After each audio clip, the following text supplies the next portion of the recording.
My parents chose to evict me and lease my bedroom to unknown people over Christmas break, but I ensured they paid for their choice. Be me, 19 years old Marcus. Just graduated high school 2 months ago.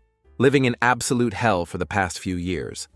Not abuse or anything dramatic, but the kind of slow burn that makes you question your sanity. Let me paint you a picture of my household.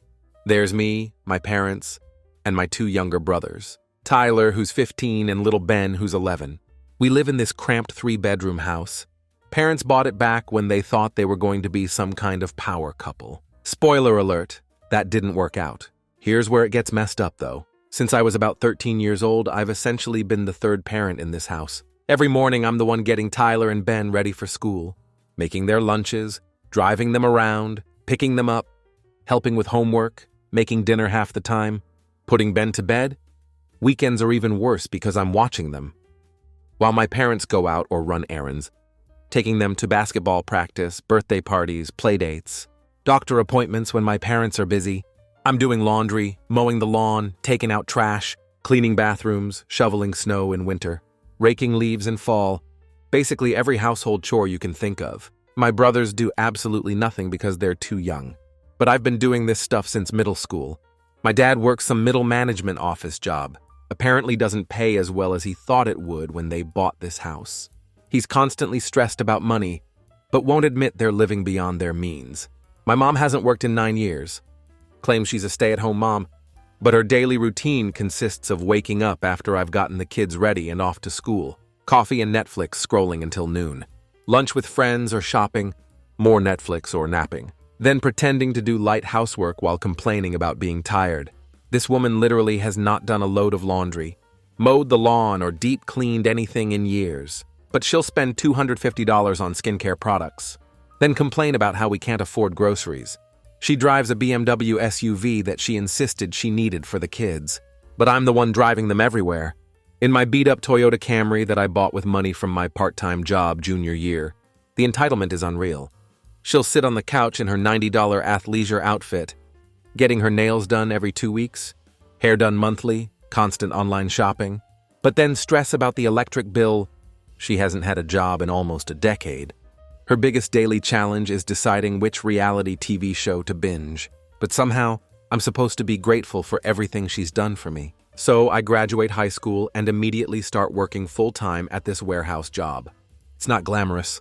I'm basically loading and unloading trucks, organizing inventory, doing physical labor for 10 hours a day, but it pays decent, and I'm pulling 40 to 45 hours a week. So I'm bringing home good money after taxes.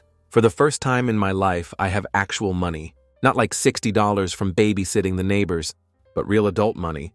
I start saving for community college starting in September, buy myself some decent clothes, fix up my car, and even start building a little emergency fund. I felt proud, like I was finally becoming independent. But apparently having money when you're 19 and living at home is like painting a target on your back. Almost immediately, my mom starts making these passive-aggressive comments about how nice it must be to have all that spending money while living here for free. How when she was my age, she gave her parents half her paycheck. How some people don't appreciate everything that's done for them. Mind you, I'm still doing all the same stuff I was doing before. Still waking up early to get the boys ready. Still driving them everywhere. Still doing chores, still helping with homework. Still being their unpaid babysitter every weekend. The only difference is now I have money, so suddenly I'm a freeloader. My dad starts chiming in too with comments about how I'm making good money now, and it's time to start thinking about contributing to the household. How in the real world I'd be paying rent and bills. How my parents have been supporting me for 19 years. So maybe it's time I helped support them. That last one really pissed me off.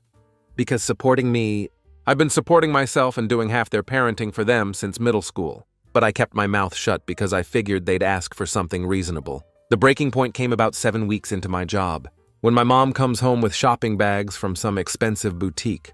New purse, new shoes, some skincare stuff that probably cost $350 total. That same evening, she's complaining to my dad about how stressed she is about money and how tight things are. I'm sitting there thinking, lady, maybe don't blow a day and a half of my wages on purses if you're so worried about finances. The audacity was just incredible. Spend money like crazy, then complain about being broke. That's when they decided to call the family meeting. Picture this. We're all sitting around the kitchen table. Like this is some kind of intervention. My parents have these serious looks on their faces, and my brothers are confused about why they're even there. My mom starts with this whole speech about responsibility and growing up, going on about how in the real world I'd have to pay rent and bills, so it's time I learned what that's like. How they've been generous letting me live here for free for 19 years. Again, ignoring the fact that I've been their unpaid employee this whole time. I'm nodding along thinking, okay, this is actually fair. Maybe they'll ask for like $350 to $450 a month. That would still leave me plenty for college savings and personal expenses. I'm mentally preparing to negotiate somewhere in that range. Then my dad drops the nuclear bomb and tells me I need to pay $1,400 a month for my room, plus half of all the household bills. I stared at him for a solid 15 seconds thinking I misheard. Then I started laughing because it was so ridiculous it had to be a joke. When I asked $1,400 for what exactly, my mom says for your room like it's the most obvious thing in the world. I'm like, my room? You mean the tiny bedroom I share with Tyler? With the bunk beds and barely enough space for both our dressers. And she goes, it's still a room with this smug look. Then she explains that half the bills means electric, water, garbage, internet. Groceries, everything. They figured about $450 to $550 a month for my share. So let me get this straight. They want me to pay $1,400 for a shared bedroom where I have zero privacy, plus another $500 average for bills? That's $1,900 a month out of my take-home pay. They wanted to leave me with basically nothing for gas, car insurance, clothes, college savings, personal expenses, everything. When I pointed out that's literally my entire paycheck. My mom says with this nasty smile, well, maybe you need to work more hours then. Or get a second job, welcome to adulthood. That's when it clicked. They weren't trying to teach me responsibility or prepare me for the real world. They saw me as their personal ATM machine. They were struggling financially because of their shitty spending habits and decided their 19-year-old son should bail them out. I told them I'd think about it because I was too shocked to argue in the moment. And my dad said I had until the end of the month to decide, pay up or find somewhere else to live. My mom added with this fake sweet voice that I'd never find anywhere cheaper than here, that this was the best deal I was going to get. Challenge accepted. I spent the next 4 days doing intensive research on apartments in our area. Want to know what $1,400 a month actually gets you around here? A lot more than a shared bedroom in your parents' house, that's for sure. I found multiple one-bedroom apartments for $1,300 to $1,500. Nice places too, with modern kitchens, in-unit laundry, parking. Some even had pools or gyms. Full apartments with privacy, independence, and actual space to breathe. I also found several two-bedroom places in the $1,500 to $1,700 range, which meant if I got a roommate, I'd be paying $750 to $850 for my own bedroom and bathroom, still way less than what my parents were demanding. But the more I researched, the angrier I got. Do you know what the median rent is for a bedroom in a shared house in our area? $450 to $650. My parents were trying to charge me more than double the market rate for a room I had to share with my teenage brother. I tried one more time to reason with them, showed them my research, explained how their price was completely unreasonable, pointed out that I'd been contributing to the household in other ways for years. My dad just kept saying, that's what we decided is fair, take it or leave it. My mom got nastier and said, maybe if you weren't so selfish, you'd want to help your family out. We've sacrificed so much for you kids. Sacrificed, lady. The biggest sacrifice you've made in the last 6 years is deciding between Starbucks and Dunkin' Donuts. But I was done arguing.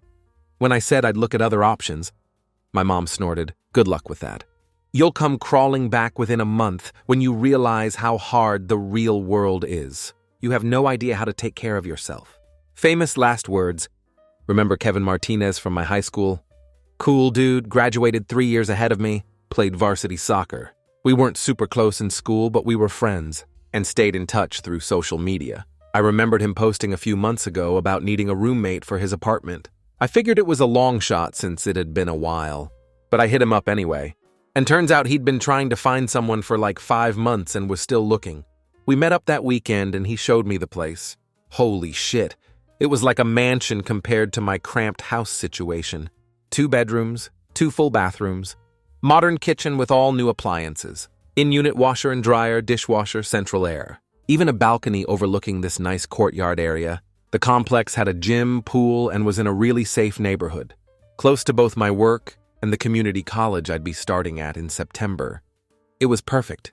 The rent was $1,200 total, so $600 each. Utilities usually run about $180 to $220 total, so like $90 to $110 each depending on the season.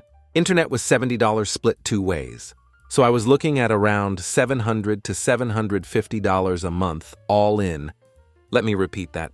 $700 to $750 total monthly expenses for my own bedroom. My own bathroom, shared modern kitchen and living room, access to amenities and complete independence. Compared to $1,900 to share a tiny room with my 15-year-old brother, and still follow my parents' rules. I asked when I could move in. Kevin said whenever I wanted, because he'd been struggling to cover the full rent by himself. We shook hands and I gave him $600 for first month's rent right there. Best money I ever spent? When I got home and told my parents I'd found a place and would be moving out in 2 weeks, their reactions were priceless. My dad's face went bright red and he started yelling about how ungrateful and irresponsible I was being, how I was abandoning my family and biting the hand that fed me. But my mom just got this evil smile and said, "You'll be back within a month, honey. You have no idea what you're getting yourself into. You can't even do your own laundry." I've been doing the whole family's laundry for 4 years. My little brothers were the only ones who seemed genuinely upset. Ben started crying and asking if I didn't love them anymore. Tyler was quiet, but I could tell he was worried. I felt bad for them because they were the only innocent ones in this whole mess. I pulled them aside and explained that I wasn't moving far away, that I'd still see them all the time, and that this didn't change how much I loved them. But I also wasn't going to let our parents take advantage of me. What my parents didn't realize is that by me leaving, they were losing way more than just potential rent money. They were losing their living babysitter, chauffeur, handyman, and housekeeper all at once. Moving day was weird. Kevin came over with his truck to help me load my stuff, which honestly wasn't much since I'd been sharing a room forever. My parents just watched from the living room window, like I was some kind of criminal.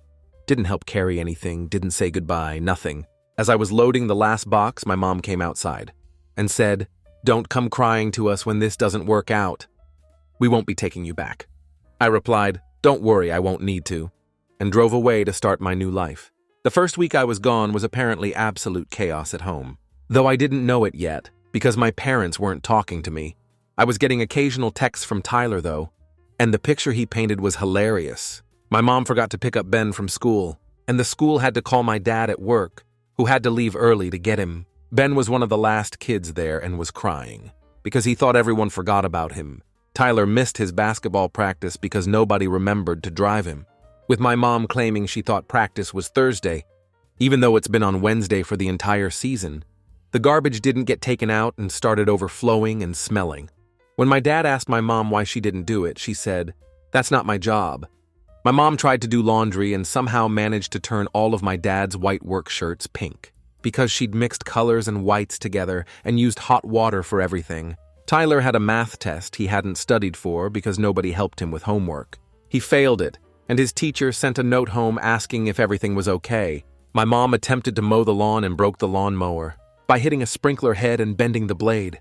The yard looked like a war zone with grass cut at random heights. Ben had a meltdown at bedtime because he was used to me reading to him and putting him to bed. My mom tried, but he cried for 3 hours saying he wanted me. Meanwhile, I'm living my best life. Kevin and I settled into a great routine where we rarely get in each other's way. Since he works different hours than me, we split groceries and take turns cooking. The apartment stays clean because we're both responsible adults. I have my own space, my own bathroom, and for the first time in years, actual privacy and peace. I'm saving more money than I ever thought possible. After rent and expenses, I still have over $1,200 left each month. I'm building my college fund, finally bought some nice clothes, and even started a real emergency savings account. But the best part is the complete freedom. I can come and go as I please, have friends over, sleep in on weekends, eat what I want when I want. No chores beyond basic cleaning up after myself. No babysitting duties, no being responsible for anyone but myself. It was everything I dreamed of and more. About 3 weeks after I moved out, I started getting texts from Tyler that painted an even more chaotic picture. Mom tried to make dinner and burned it so bad the smoke alarm went off, leading to a huge fight between my parents. Ben's teacher called because he's been falling asleep in class, since Mom's been letting him stay up until like midnight because she doesn't know how to get him to bed. The washing machine started making weird noises, and there's water all over the laundry room floor. But Dad can't fix it. Tyler failed another math test because Mom said she'd help him study, but then forgot and went out with her friends instead. Dad had to leave work again to pick them up because Mom's car wouldn't start, and he was really mad about it. I felt bad for my brothers, but I also felt vindicated. My parents were finally experiencing what it was like to actually parent their children and manage a household without their live-in help. The breaking point came about 4 weeks after I moved out, when I got a call from my dad at 10 p.m. on a Wednesday. He was trying to sound casual, but I could hear the stress and exhaustion in his voice. He started with asking how the new place was treating me, and when I said it was great and the best decision I ever made, he admitted that maybe they were a little harsh with the whole rent situation. He offered to lower it to $900 and said I wouldn't have to pay as much of the bills. I almost laughed out loud because 4 weeks ago they were demanding $1,900 and acting like they were doing me a favor. Now they're trying to negotiate down to $900, which was still more than I was currently paying for infinitely better living conditions. When I thanked him for the offer but said I was really happy where I was, and paying less than that with my own space, he got to the real reason for the call. He said family was important and the boys really missed me, that Ben asked about me every day. That part did tug at my heartstrings a bit because I missed my brothers too. But then he admitted that things had been really difficult around there without my help, that my mom was struggling with everything, and he couldn't keep leaving work to handle kid stuff. When I suggested maybe Mom could get a job and contribute to the household finances, instead of expecting her 19-year-old son to do it, he got quiet and said, "It's not that simple, son." But it seemed pretty simple to me. She hasn't worked in 9 years while he's been struggling to support the family. Maybe it's time she stepped up instead of expecting me to. He said they'd figure something out, but asked me to think about moving back home. I said I'd think about it, but was lying then hung up. Over the next week, the situation at home apparently got even worse. Based on Tyler's almost daily text updates, Mom tried to help him with math homework, got frustrated and started crying, saying she doesn't understand any of it. Dad came home to no groceries because Mom forgot to go shopping, so he had to go out at 9 p.m. to buy stuff for their lunches. Ben got in trouble at school for not having his permission slip signed because Mom said she never saw it, but it was on the kitchen counter for 4 days. The dishwasher broke and there are dishes everywhere because Mom says she doesn't know how to fix it and Dad doesn't have time. Tyler had to walk home from basketball practice because Mom fell asleep and forgot to pick him up, and his coach was not happy about it. Then came the call from my mom, which was significant because she'd been giving me the complete silent treatment since I moved out. Her voice was completely different from her usual entitled tone. She sounded tired and defeated. After asking how I was doing and me saying great, she admitted that maybe they could work something out. When I asked what kind of something, she offered $700 a month for my old room back, saying they wouldn't expect me to help with as many chores around the house, $700 to share a room with Tyler and still have to follow their rules, versus $750 for my own apartment. Plus, she said not as many chores, which meant I'd still be expected to do some parenting and housework.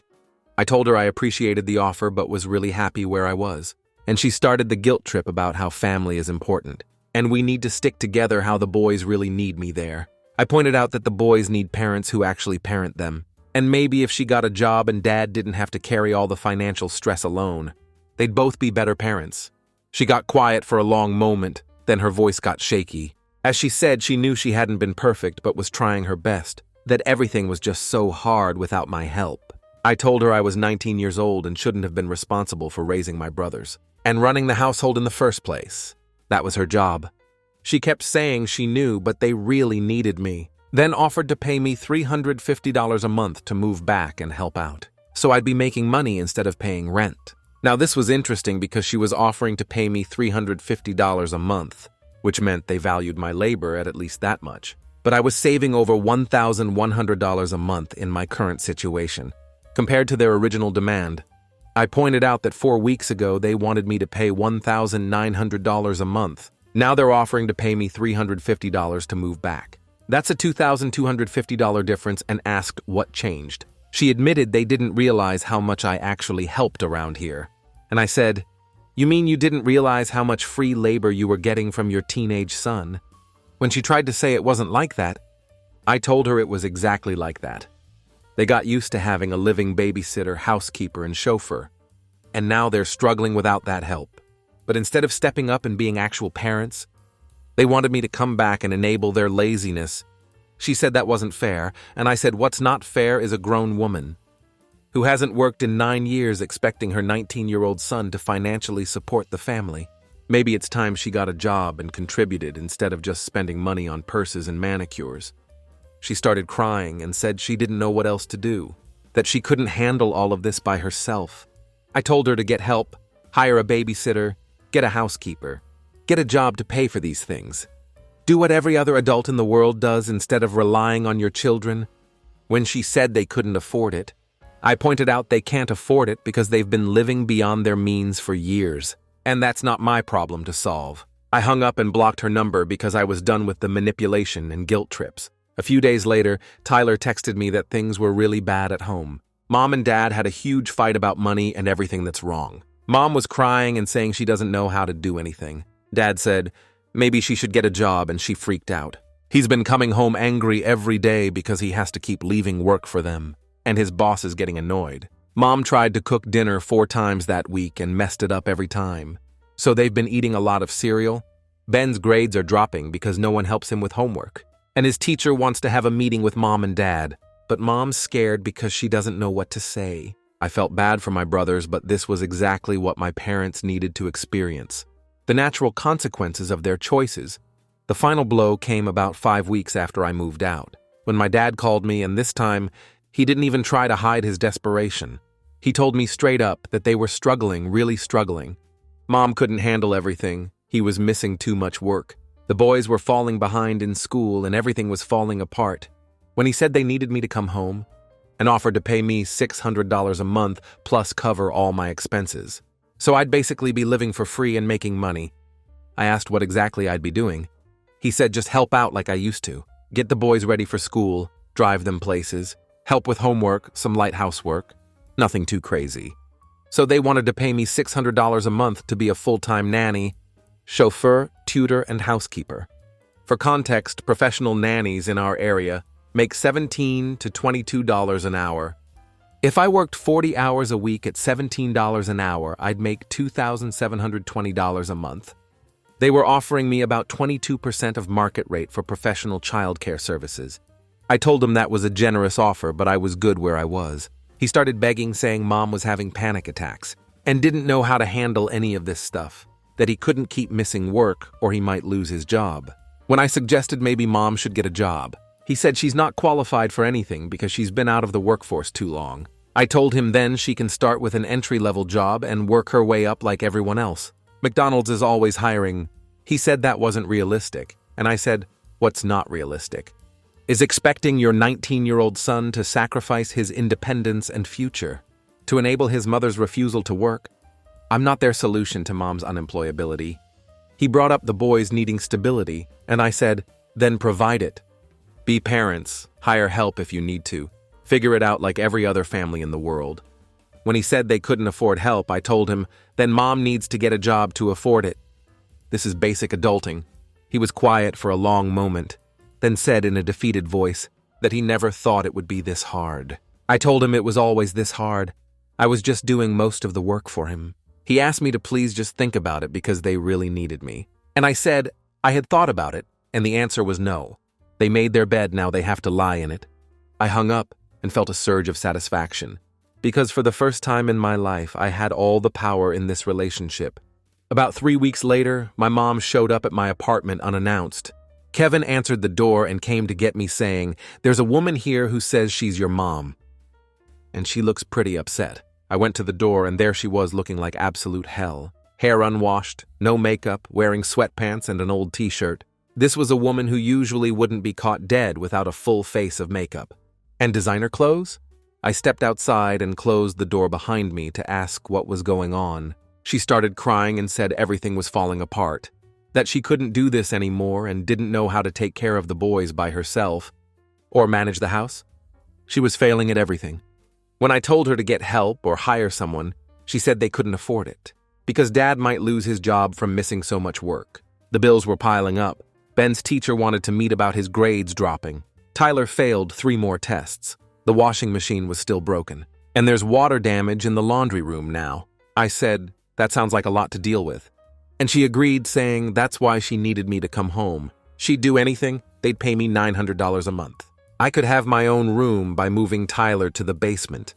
No chores except helping with the boys. She was begging me. I looked at this woman who 4 months ago was calling me selfish and telling me I'd come crawling back within a month.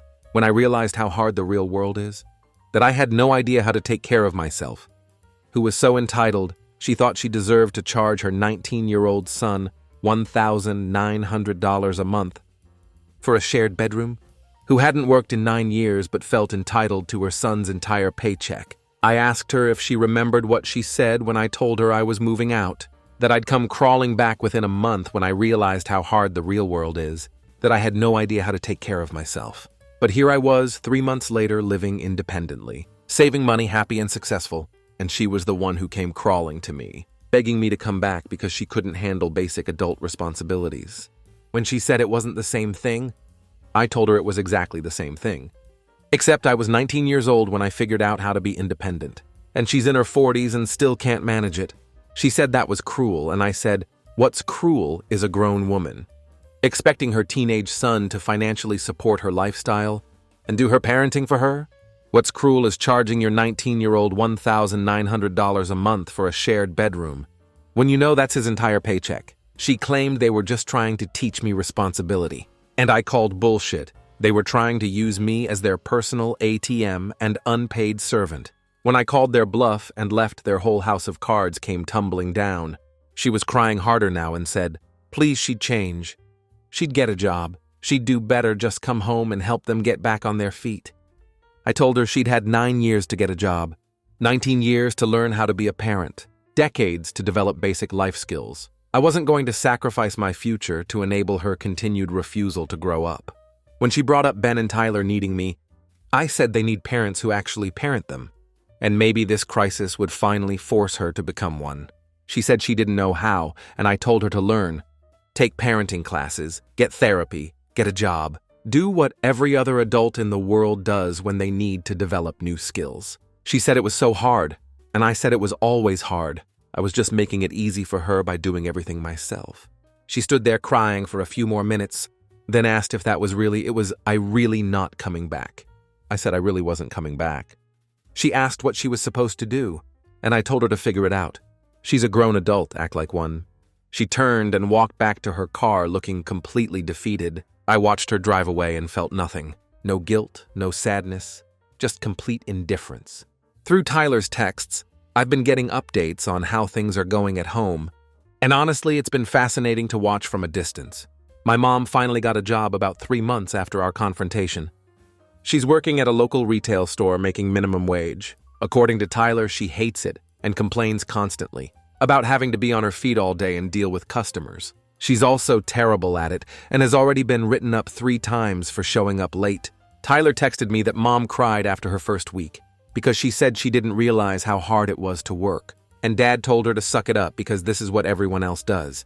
My dad has had to adjust his work schedule to help with kid duties, which has apparently caused some tension with his boss.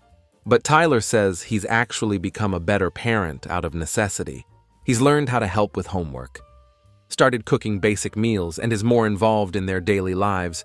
Tyler admitted that dad's actually not that bad at the parent stuff. He helped him study for his history test last week, and Tyler got a B+.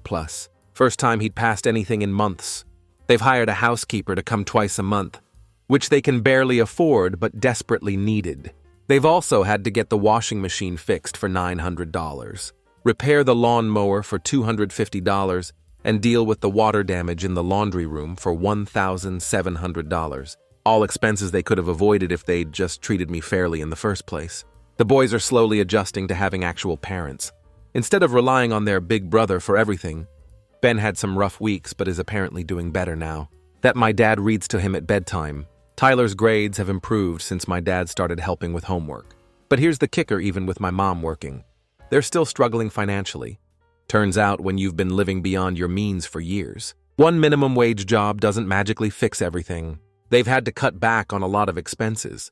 No more designer purses, fancy dinners out, or expensive skincare products for my mom. Tyler told me that Mom keeps saying how much she misses the old days, when things were easier, and Dad told her those days were only easier because I was doing all the work. Last month, I got a text from an unknown number. It was my mom texting from a new phone because I still had her old number blocked. She said she knew I probably didn't want to hear from her, but she wanted to say she was sorry I was right about everything. She was a terrible mother and took advantage of me. She didn't expect forgiveness, but needed me to know that she understood now how wrong she was. I stared at that message for a long time. A part of me felt vindicated, finally an admission that I was right all along. But mostly I just felt sad for all the years we wasted with this dysfunctional dynamic. I didn't respond right away and let it sit for a few days, while I thought about what I wanted to say, if anything. Finally, I texted back that I appreciated the apology and hoped she continued to grow and become the parent Ben and Tyler deserved. She responded immediately, saying she was trying. It was hard, but she was trying. And that she missed me. I told her I missed the mom I thought I had too. We haven't texted since then, and honestly, I'm okay with that. I don't need a relationship with her right now. Maybe someday in the future when she's proven she can be a real adult and parent, but not now. I do see my brothers regularly now. I pick them up every other weekend and we hang out. Go to movies, play video games, grab food. But it's different now because I'm their big brother, not their third parent. I don't help with homework or handle their problems for them. I just spend quality time with them and let our actual parents do the parenting.